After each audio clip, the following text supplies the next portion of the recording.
আমাদের লালমাই পাহাড়ে, কোটবাড়ি লালমাই পাহাড়ে শিয়াল দেখেন। ফায়ার ফিল্ডে আছি, ফায়ার ফিল্ডে শিয়াল। ওই যে দেখেন রাস্তার উপরে শিয়াল ঘুরতেছে কিভাবে।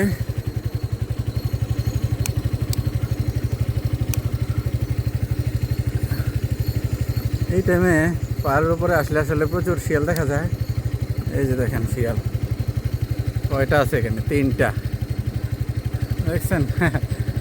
এরকম প্রচুর প্রচুর শিয়াল আছে আমাদের এই কোটবাড়ির পাহাড়ে। হয়ে গেল, আরও হয়তো দেখা যাবে।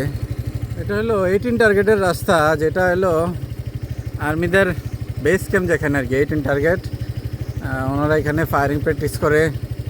18 টার্গেটের রাস্তা, রাতের বেলা এই লালমাই পাহাড়ের শিয়াল সব 18 টার্গেটের এই মাঠগুলোতে চলে আসে এবং রাস্তার উপরে চলে আসে।